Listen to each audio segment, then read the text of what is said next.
Welcome to the Master Passive Income Show. My name is Dustin Heiner, and I'm here to help you get financial independence, quit that job, that just over broke job, by investing in real estate so you never ever have to work a job again. And today I am super pumped to bring on a fantastic real estate short-term rental property expert who's going to show us how you do not need to have short-term properties in fantastic vacation areas like Disney World or Disneyland. You can have it in the heart of America and make lots of money. He's going to show us how to do it. All right, let's start the show.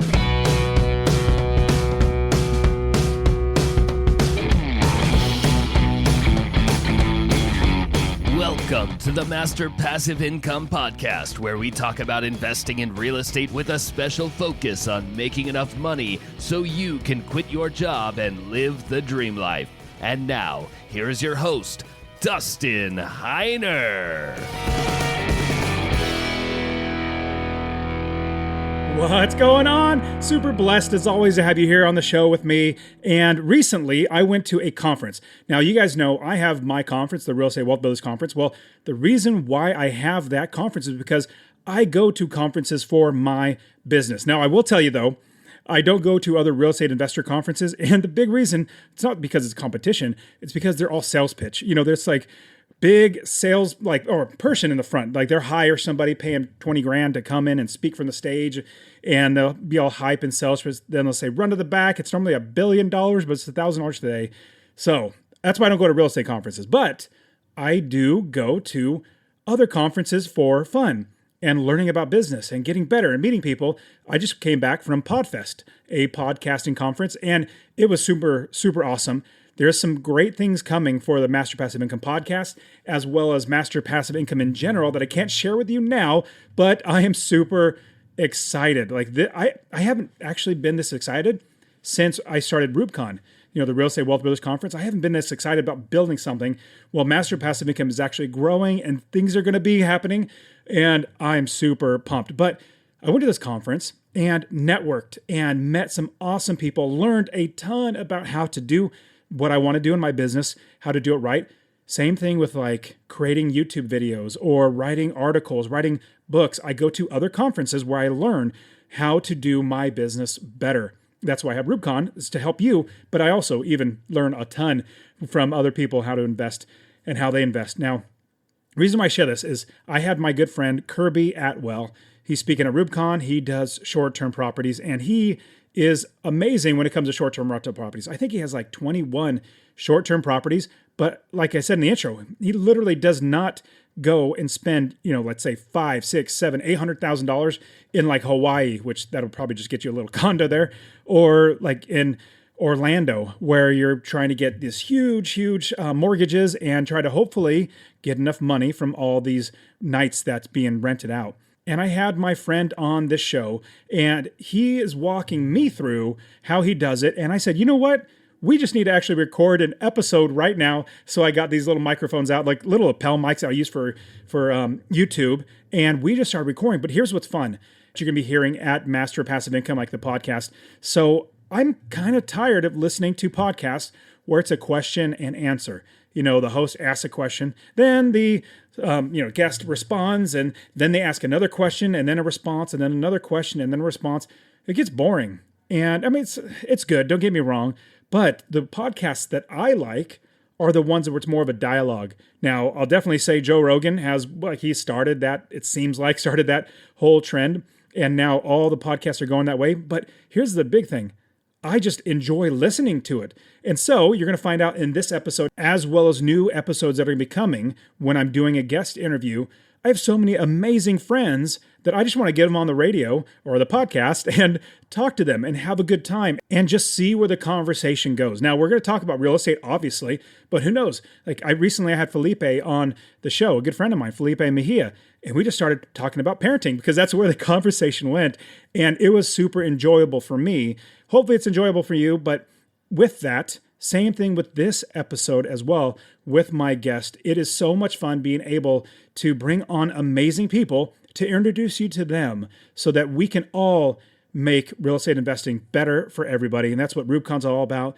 That's what Master Passive Income is all about, is we're getting around the right type of people. In fact, if you listen to the show, more than likely, and if you've been around for a little while, you kind of get a sense of the type of people that I bring on. I try to bring on just down to earth, awesome people. And so they are my friends, and I want you to meet my friends. And so what's so much fun is I have the opportunity to do this. Now, with today's show, you're going to be learning so much. And I have my good friend on from the Living Off Rentals podcast. He coaches how to do this as well. His name's Kirby Atwell. He's going to show us how we can do exactly what he's done and be super successful in our short-term real estate investing. All right, here we go. Kirby, thanks for being here, man. It's awesome to be here, man. And I think the Disney fanatics are going to yell at you because you call it Disneyland, and we're actually close to Disney World. So I know you're from California, so it's an honest mistake. We always call it Disneyland. That's a good point. Yeah. All right. Well, nobody skewer me. That's just the way. Yeah, exactly. Yeah. It's awesome to be here, though. It's great to be back on the show, and I'm super excited about upcoming RubeCon. Yeah. So for everybody, quick backstory. Kirby and I met through podcasting and been on each other's shows. And then I was like, Kirby, you're an awesome dude. And you invest in real estate.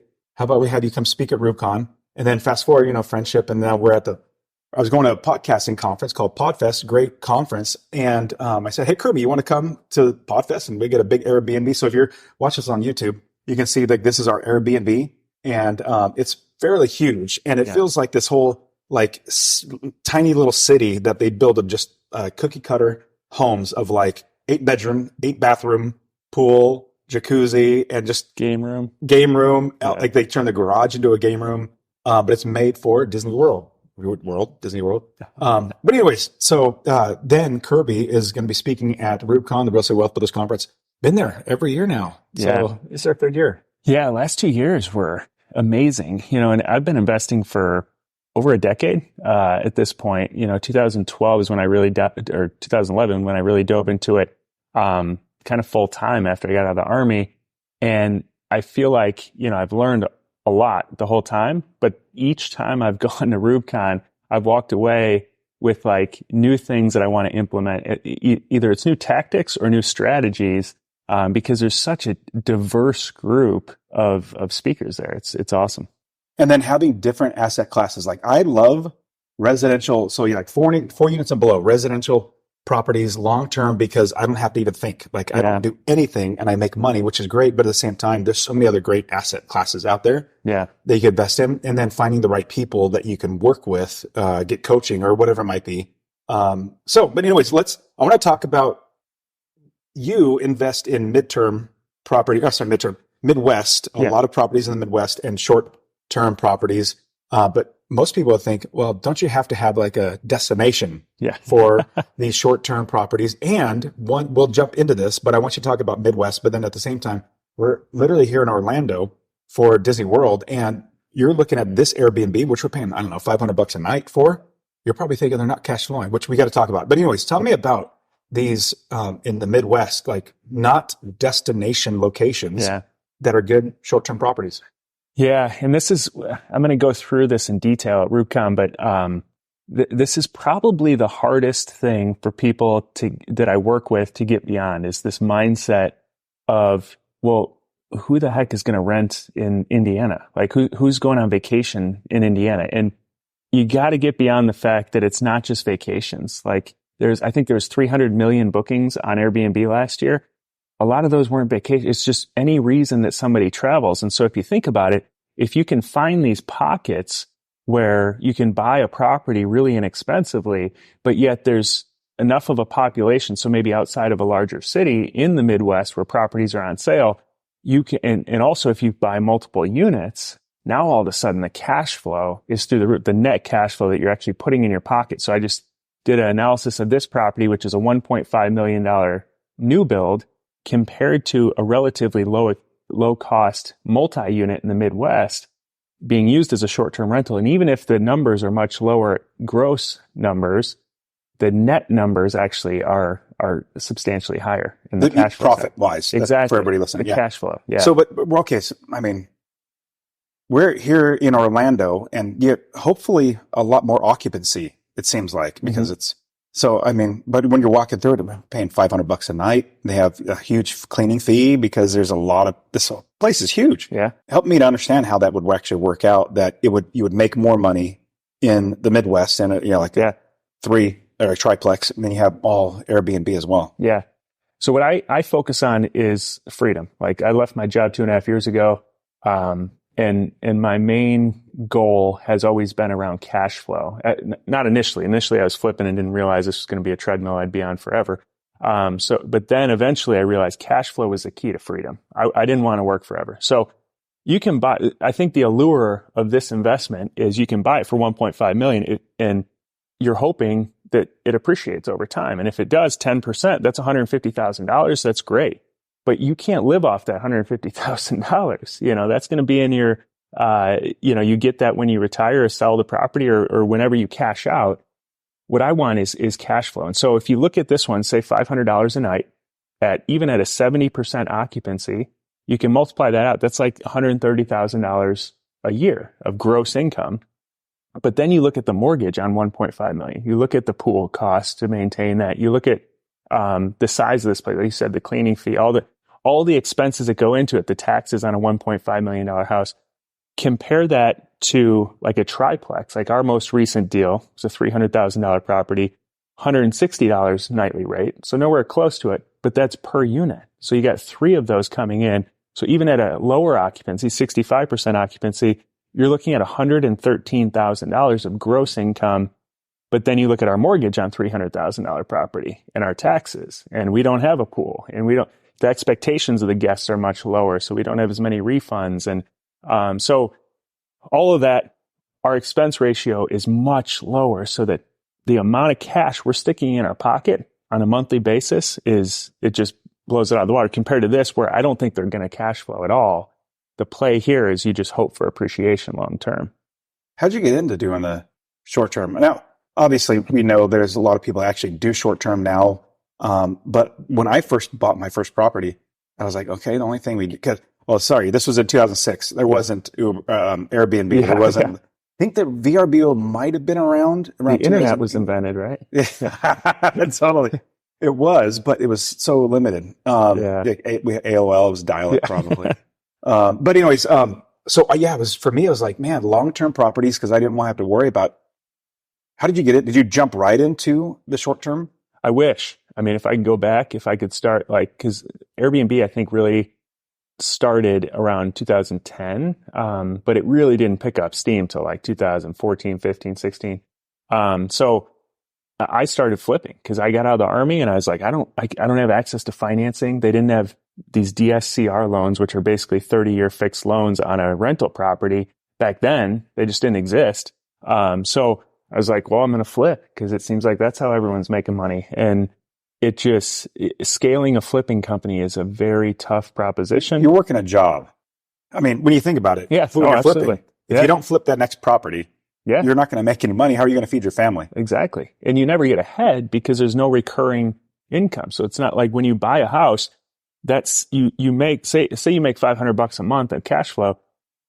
You can kind of set it on autopilot, add another one the next month or the next quarter or the next year. And now you got $1,000. And so that it just accumulates. And that doesn't happen with flipping. So I did that for 5 years. Took me a long time to. How many properties did you flip? About 75.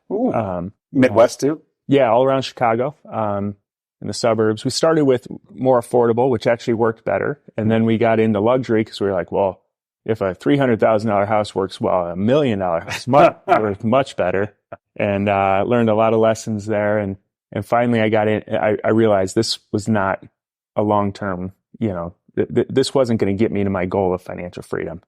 So I got into long-term rentals. And I want to pause for a quick second and share that honestly, I really want you to invest in real estate. Now, my new goal is to help 1 million people invest in real estate. So 2 things I would ask from you. Number 1, if you get anything out of this episode, please share it with somebody else. Just say, hey, check out Dustin and Master Passive Income. He really wants to help 1 million people to invest in real estate. That's number 1. Number 2, I want to get you to invest in real estate.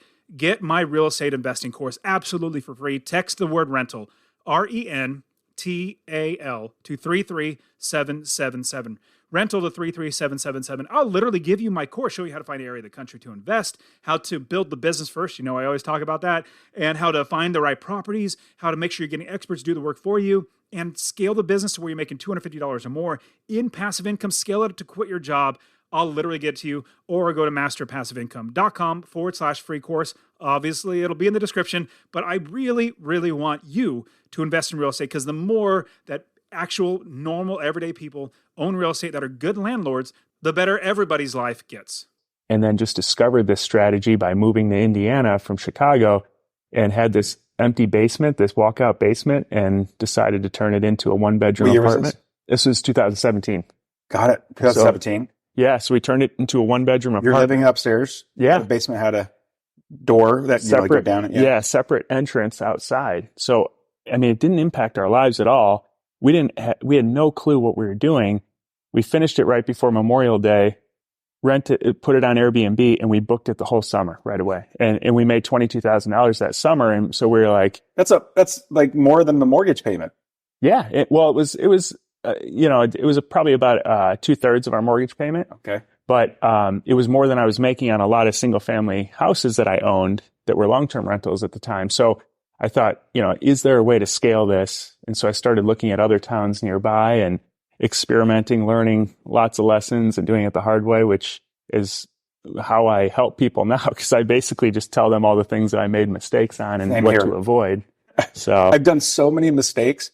In fact, in 2006, when I first started investing, I didn't know what I was doing. I followed some guru. They said, what you want to do is find a property anywhere in the country, run the numbers, and then make sure you're making $50 a month in passive income. Like that's like the most. Like, but you're going to get appreciation. And this was 2006 before the crash, and everybody's like, "Oh yeah." So I was at the stupid seminar. Actually, what I was watching TV late at night, because that's what you do when you're an employee. You go to work and then watch TV. Yeah. Go to work and watch TV. Some little events in the middle there. But as I was watching TV late at night, and late night infomercial came on. Hey, we're real estate gurus. We're coming to your town. We're going to give you a free 2-hour seminar. I'm like, that's fantastic. Yes, I'm going to run to that. And so I ran to that. And then it was all hype in the sales pitch. And they said, run to the back. Run to the back. It's normally $1 billion, but it's $1,000 today. I was like, well, I don't have money, but let's go ahead and do it anyways. Put it on a credit card. Anyways, I went to their 2-day seminar, which was, and even more sales pitch for a $50,000 course, a $60,000 course. Like if it was long-term properties, it was $50,000. If it was flipping, it's like $80,000. Like every single type of asset class, they had a course for it, and multiple thousands of dollars in the 50, 60, 70. I didn't have that money. So with that, what I decided to do was actually go ahead and try to do what they told me to do. So in 2006, they say, run the numbers, make sure you make a little bit of money in passive income, but you'll get appreciation, which I don't invest for appreciation, just cash flow like a business. Then, anyways, they told me this whole wrong process. I did it, and my property manager just started stealing from me. Like the first 6 months, it was horrible. Like at 6 months, started losing money. My wife said, what are you doing? Like, we don't have any money. And now we're losing money even more. But all these problems that, like you were saying, get back to your point, losing all this money, doing things wrong. Yeah. You figure out, okay, well, if that didn't work, let me rip that out of my business and keep the only things that actually work in the business. And then it's a blessing to be able to now share that with people. Yeah. Fast track what they've done, or sorry, what they can do because of what we've done. Yeah. Well, I think in the biggest blessing for you too is that you didn't stop then. Because I hear that all the time. People are like, oh, I tried a deal back in, work. 10 years ago, it didn't work. And think about your life. Like had you stopped, you'd probably still be working a government job in California, as opposed to being financially free. So, but that's how it goes in the beginning. So that's exactly why I think what you do is super valuable, that you can just avoid those mistakes, learn it from other people instead of going through it yourself. So getting to Airbnb. Now, I love the idea of having myself owning Airbnb or short-term properties, even midterm properties. I personally don't yet. And I think the big reason why is because it's so comfortable doing long-term. Yeah. It's just, my property managers don't do a whole lot because the property works for you. There's no turnover. Yeah. I'm not trying to argue it. My point is that I think for me, how I love residential long-term, but I'm totally fine. In fact, my wife and I are probably moving from Phoenix. Lord willing, I have no clue if this is what's going to happen. We're looking to move from Phoenix this year to Let's make this year your best real estate investing year ever by coming to the Real Estate Wealth Builders Conference. And the Real Estate Wealth Builders Conference is where you can join hundreds of real estate investors and over 40 expert investor speakers and learn how to have an amazing success in your real estate investing business. The Real Estate Wealth Builders Conference is not like any other conference out there. This is a no sales pitch conference where the entire 3 days event is all about you and helping you to meet expert investors, teaching you how to invest and join a huge community of hundreds of like-minded real estate investors. And because you are a part of the Master Passive Income podcast, I'm giving you 20% off your Rubicon Pass. That's right. Get 20% off of your Rubicon Pass by using the promo code MPI20, MPI20. You need to be at the Real Estate Wealth Builders Conference. Join us in the heart of downtown St. Louis, March 14th through the 16th for a transformative 3-day event that's more than just a conference. It's a community of investors. Get your pass. Go to rubicon.com, REWBCON.com, and use the promo code MPI20 to get 20% off of your Rubicon Pass. Nashville, Tennessee, because we want to be around more grass. My wife and I would love to own acreage. Yeah. My goal in life is to have a house that has a shooting range in the backyard or on the property, so I don't have to drive, 20 miles to get to a shooting range. Nice. But that's my goal. And so hopefully there'll be a lot of land in Tennessee that actually, we could do that on. You can do that in the desert, but it's brown and cactus and dirt and rocks. So anyways, but we're going to move. So we have our home in Phoenix that is perfect for midterm or short-term property, like literally perfect. There's all the baseball stadiums all around from spring ball. They all come in town here. So we've already been filling out, like getting rid of furniture my wife and I are really frugal. So a lot of our furniture was just like somebody's giving it away. I'm like, okay, we'll take it if it, looks okay. But anyways, this we've now been getting rid of that stuff and then getting new things that we can now, in let's say 6 months from now, sometime this summer, whatever, we move, we can literally leave this house and not take a bunch of stuff. That's the thing. I didn't want to cross the country with a lot of stuff. Yeah. Then I was like, you know what? I can leave so much stuff that we could even come back and use this place. But then what we're going to do is purchase a property in Nashville area that we can either do short-term or mid-term, but move into it and furnish it.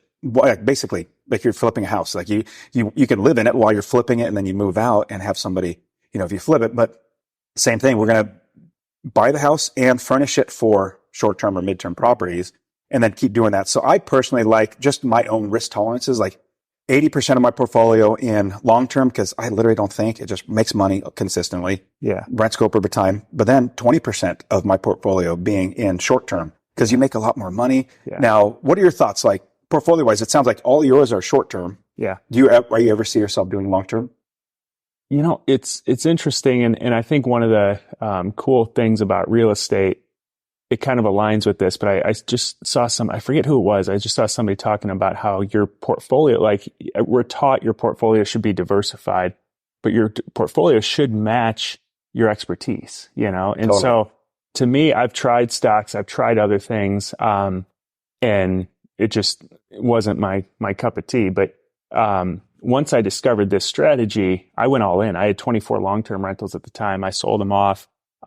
Sold them. Yeah. Quickly, I can't remember your point, but you sold them. Why would you sell them? Couldn't you just turn it into Airbnb? They were in areas that they'd be more challenging. They would have worked, but they would be pretty challenging. In south suburbs of Chicago, the numbers just weren't appealing enough. And initially I thought I needed to be close. Like I needed to be right down the street from them. I've realized over time with the right systems, you don't. Yeah.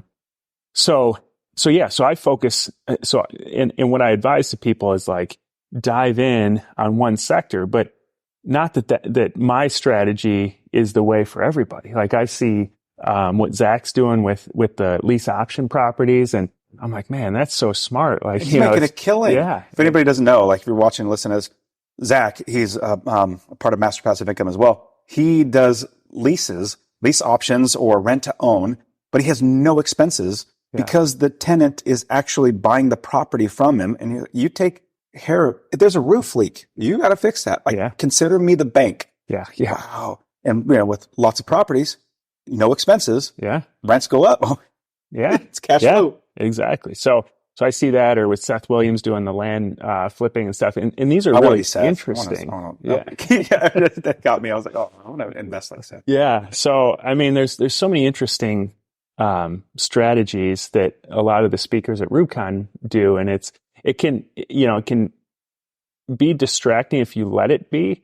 But also, I think you just incorporate the ones that make the most sense for your life and your goals. Like you just talked about, like, the short-term rentals can really fit in. You don't have to build a business around short-term rentals, but you can incorporate it where it makes sense and then have your main business focus that you've got your system set up around. So you hit a point or a word, but then the point is diversification. We hear that all the time when somebody's investing in stocks. Like they'll say, oh, you need to diversify. Well, somebody really smart, his name's Warren Buffett, like one of the best stock investors ever. I've heard of that guy. Yeah, pretty sure it's Warren Buffett. Hopefully I'm quoting it right, but he said diversification is for people who have no clue what they're doing. Yeah. So I don't diversify in anything that I'm not, like you said, I'm an expert. I literally know my investing. Yeah. Now, if I'm going to give it away to somebody and hope something sticks, like let's say 10 different options, stocks, lending money to whatever, might just pick a bunch of different types. Or if you're just in stocks and 10 different stocks, you're trying to hope one that might fail, the other 9 are going to work out for you. Because you have no control over that. Control. Yeah. With our businesses, it's a business. Yeah. And we make money. We know we make money every single month because we don't buy the property unless it makes money for us. So why would we diversify into things that we don't know or have control about? Yeah, absolutely. No, I feel the same way. And, not to say that eventually you don't start to, like, you hear about, billionaires have like 18 streams of income or something, but they didn't start that way. They got really good at one thing. And then they did start to diversify into other things after they had a great system around that one thing. So I love the idea that there are multiple streams of income. When you have a job, you get one. Maybe you have a side business or you sell things on the side, like you have another stream of income. But when you have just one stream of income, what if something happens? So I'm totally all for lots of streams of income. I mean, shoot, with all I think 5 businesses I have now, lots of streams of income, which is great. But they flow into my river of income, which is my real estate investing. Yeah. I just because that's where I make the most money. That's where I control everything. That's the properties that I could buy and give to my kids eventually. And so with the river of income, every stream eventually goes into a river, which is like, man, it actually works out so much better because I store my wealth, I make more money and can pass it on. Yeah, absolutely. By the way, the pool guy just showed up dipping into their cash flow even further on this property. So getting back to the midterm and short-term property, like how this functioned out, huge place, but you believe that, and I 100% agree. I'm not saying I disagree, but so there's so many expenses here. It costs a crap load probably to make, and yet it's a build. And yet, if you did something in Midwest or someplace that's a lower price point, that you can actually do midterm. Anyways, I want to get quickly back to, like, I was liking the idea that you were talking about utilizing the Midwest or buying lower cost homes. Mm-hmm. Now, here's the thing that I know about you that you definitely need to share. So, let me ask you: would you ever buy a property that you can only cash flow if you did short term property? Yeah, no, that's a great point. And that's one of the other big benefits of this strategy of these lower cost properties is I could flip, especially the multi-unit properties, like a triplex like that.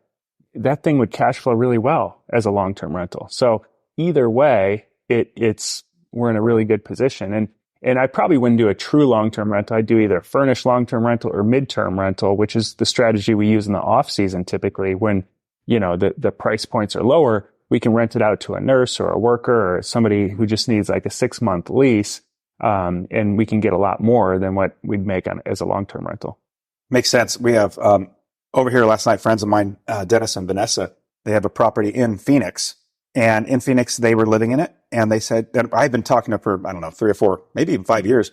He's been wanting to do more real estate. And, he eventually bought a house in South Phoenix, and his original property left is in North Phoenix. And he put it on Airbnb, and somebody's renting it for 90 days, $5,000 a month profit, he says. I think it's profit. Yeah, because he owns a free and clear. Yeah. So anyways, he's making $5,000 a month. Yeah. I was like, what? And that is so like, that covers and more your mortgage payment and the property that you have. So it's the same property. Yeah. It's amazing. Now let's quickly jump to the Real Estate Wealth Builders Conference. What I love about the conference is, number one, it's no sales pitch. Like we have things that like people work with you, like they pay you and you coach them, fast tracking their success, skipping over all the problems that you've had to have and learning from your mistakes, just like learning from my mistakes. But it's not like those, honestly. Well, you've never been to another real estate investor conference, have you? Oh, I used to. Oh, okay. Yeah, I used to go to quite a few of them. But I got really turned off for the same reason you just described. It was like every time you go there is like the sleazy guy up in the front of the room who's like yelling at you to go to the back and you're, making fun of you if you don't. And it's like high pressure. And I was like, this is ridiculous. They even use tactics because when you're supposed to run to the back, it costs a lot of money. Yeah. They even use tactics like this. They say, okay, like the first part of the seminar, we're going to help you in your investing. You need a lot of capital. You need a lot of credit. So I want you, this is what they did to me. And they still do this now.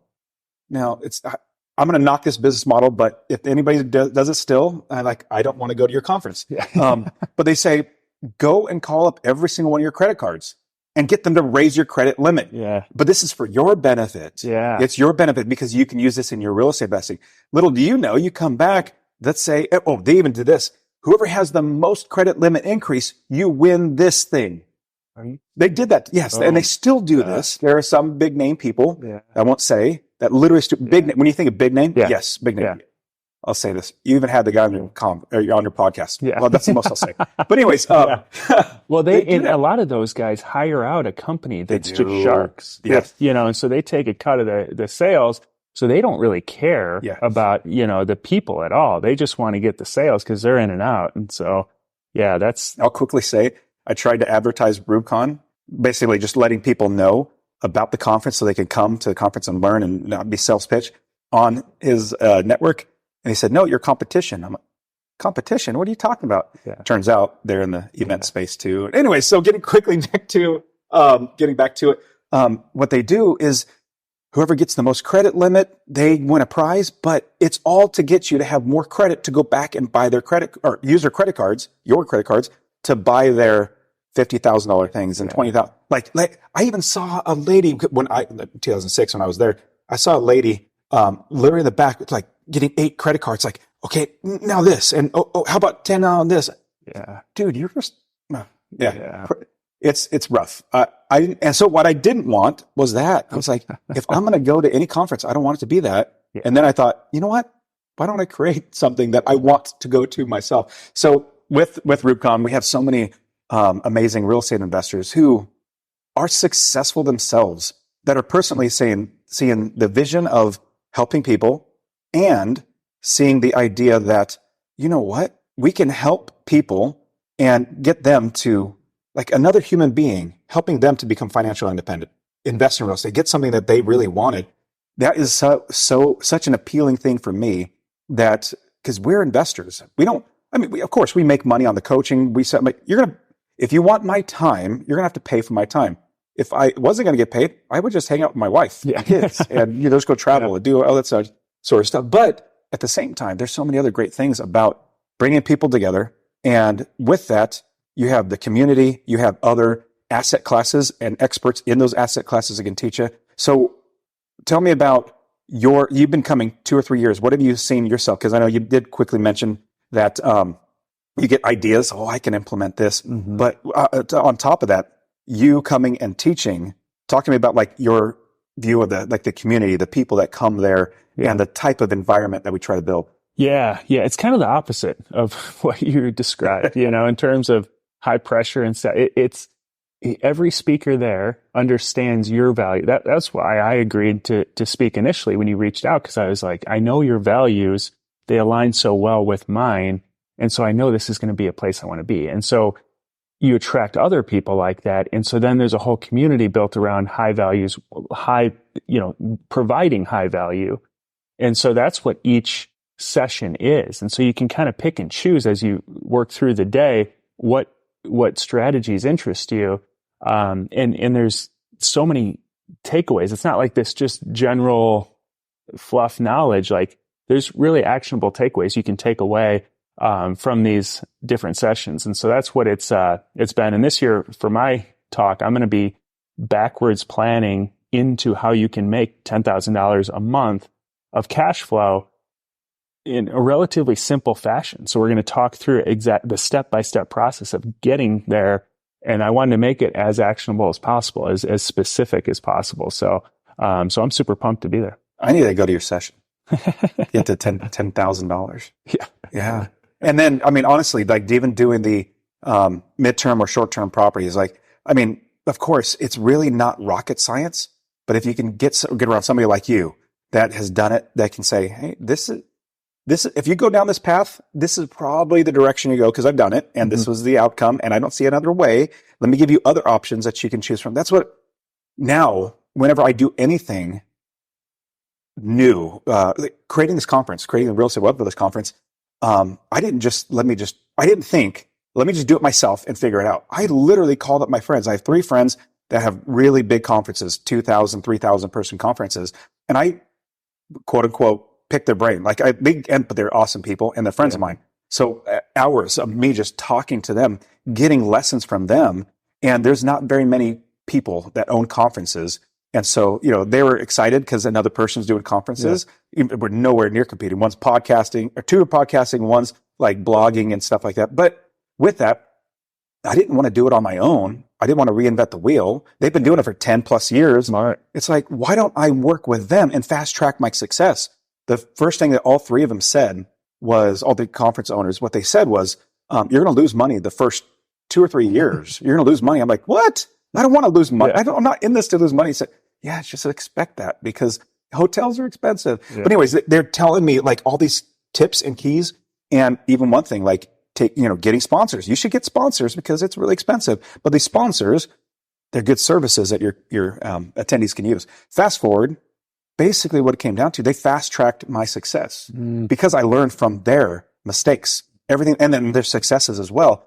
Same thing with real estate investing. If you get around people like you, like people join your membership or your coaching that you have, they get the course, you literally teach them. And my students have even gone to you and actually got their property and build it out. But that's the great thing about being around people. Well, not just there are a lot of people that sell things. Let's say they create a course and they just sell it. They might be investors. I'll give them a benefit of the doubt. Maybe there are investors. Yeah. But it just seems like some people can't. And the reason why you and the other speakers are at RubeCon is I see you guys as generous, wanting to give, and seeing the vision of let's just serve people. And that's why I love having this community of people. And honestly, like the community feel, the way that everybody helps each other, the way that everybody's friendly. It starts with people like you, like the speakers. Like if the speakers were jerks, it's going to have a different feel. Yeah. Because I've been to conferences where the speakers just came across a little arrogant, and then everybody else in like all the other people feel like they're on guard and they're arrogant too. Yeah. What are your thoughts? Yeah. No, the community is, it's a great community to plug into because there's been so many different times throughout the year that I've reached out to different people or had conversations with different people or helped different people from the conference. And so, it's not like you just go there and you collect some information. You collect contacts and relationships that, now we're here at this conference together and we're learning so much together and we're building our relationship. And that comes from being there, initially and creating that. And like, I've been to conferences where I just got my own hotel room and just went and attended that. But at the same time, I would go to breakout sessions and then leave, and then go to the keynote and then leave, not really take part in it. And then I realized afterwards, like I'm missing out on like literally 90% of what a conference is about. People that are paying money to go and like, they're so serious about what they want to do. They're going to pay money to fly, to pay money to get a hotel, pay money to get a ticket. They're not just kicking tires. Yeah. They're not, let's just see. No, they're like, I'm serious. I really want to do this. Absolutely. Now with you, what's the future for Living Off Rentals? Everybody definitely need to check out the podcast, Living Off Rentals. Amazing podcast talking about everything in real estate investing. But with that, Like, what's the future for living off rentals? And then because you're still buying, like us, we're still investors. That's we first and foremost are investors, but also living off rentals. I want to see, I want to know where's the trajectory. Where are we going with that? Yeah, it's been an interesting discovery process, because when I was flipping and when I was even doing the long-term rentals and the short-term rentals in the beginning, I was in hyper acquisition mode all the time. So it feels like you're always just on this, like, you need the next deal, you need the next deal. And then we got to this tipping point of 8 short-term rentals. And that was our goal initially, because that would more than replace my income of my corporate job. You saw how much money you can make and you multiplied it out. Okay, 8 would be good. Exactly. Okay. Yeah. And we kind of underestimated, actually. I could have left sooner. But once we got to that point, then all of a sudden it was like, I had to change that feeling or work on that feeling of, I need another deal, because now we had the income to replace the income, to replace our W-2. So at that point, then I was I kind of switched. I turned off all my paid marketing because I just didn't need it anymore. And then I would just take the opportune deals. I'm still always actively looking for deals, but I can just take the ones that are the best deals, the cream of the crop.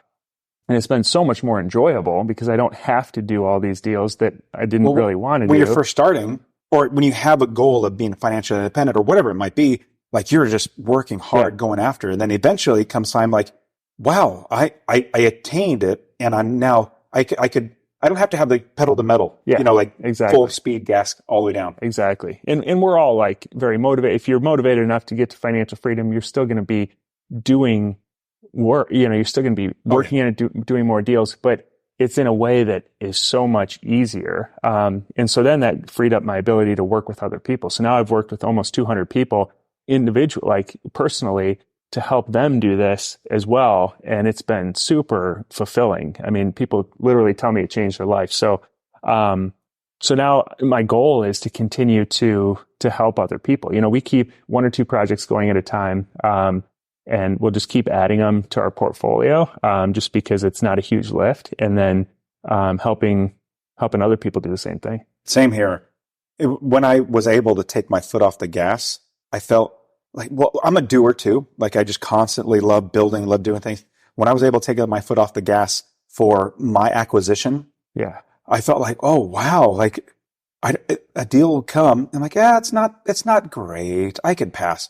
Before that, when I was like, I need another deal, I would take deals that weren't the best. Yeah. But now, praise the Lord, the longer you hold a property, the more money you make. So now the ones that were just kind of like, now I'm making a lot of money because I haven't for a long time. But it's nice now to be in a place where you're financially independent. And then when deals come, you're like, that's a good deal. Let me take it. And then what I love is you have 40 plus hours of your life not working for somebody else, building whatever it is for them. You could do whatever you want with that time. So now I build more businesses, because I have the real estate that's already doing so well, like I don't do anything and it works. And then maybe 30 minutes of my time personally, when I acquire a new property, somebody sends me a deal, I look at it takes me 5 minutes at most, then put an offer in, and then it takes me 5 minutes to tell my property manager, okay, start looking at the property, get it ready, or give me a quote for how much it's going to cost to fix up. Another 5 minutes to get the title company, sign paperwork. Anyways, about 30 minutes at most of my personal time to buy a property. So it's not really that hard. Then you have 40 plus hours of your life to spend with your family, to go travel, to build. I love building businesses. Like, I'm always doing and doing and doing. Now, so the last part not last part, what I was also thinking about was, as you are acquiring more properties, have you ever thought about going to like Hawaii market or, huge destinations? Is that ever an idea for you? It's funny you mentioned that, because we're actually in the process of building 2 duplexes right now in Florida, in South Florida, in Port Charlotte. So you're like personal, that you're not partnering with anybody. This is, I have a couple partners who are putting up the equity portion. And so, but it's, I'm doing all the work. We lined up the builders. I have a builder relationship with the guy down there who I've known for years, another really high character guy that I really trust. And that's why I feel so comfortable. But our goal initially, my wife and I, was to, use economies of scale, go deep in one market. So where we can use the same cleaner on all our properties, use the same handyman, understand the rules, build relationships with the count, or with the town, and with realtors. And so do that and quickly get to a place of financial freedom, and then have a secondary location in a warmer climate, like Florida, that we would much rather spend our time in. Wisconsin? We're in Indiana. Indiana. Yeah. You get the cold. Yeah. So in the winter months, we would much rather be down there.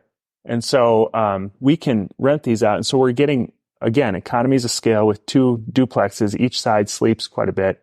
They're 4 twos on each side, and then a shared pool in the back. And so you get the economies of scale of building the cost of the pool is divided amongst 2 properties. And so from a pure cash flow perspective, I would just keep investing in Indiana, but there's a lifestyle perspective too, and it still will cash flow. The numbers still make a ton of sense, building there, but, it's a different type of investment and it fits into our lifestyle really well. So to answer your question, that's our secondary market, still a cash flowing market, for a tropical, relatively beach area. But not quite what you get in the Midwest that we found. I love it. Kirby, so awesome. Love having you on the show. Love being friends with you and hanging out here. Everybody's going to want to check out your podcast, Living Off Rentals. Everybody should check it out. But how else can they find you? You're big on TikTok, I think, big. I have like 8 followers on TikTok. You got plenty more than that. But anyways, how can people find out and reach out to you? If you want more information about like the steps of how I invest, like my methodology, livingoffrentals.com/start is a great place. I did a masterclass there that walks through the steps of the way I think about investing. And so that's a great way. Or all the social media, anywhere Living Off Rentals, you'll probably find me. So, awesome. Yeah. Thanks, buddy. Thanks for having me. See you at RootCon. And that is it for today. Go ahead and get my free real estate investing course. Text the word rental to 33777. RENTAL to 33777. You can also join my Real Estate Wealth Builders group coaching. Get all my courses. All right, guys, we'll see you in the next show. See ya.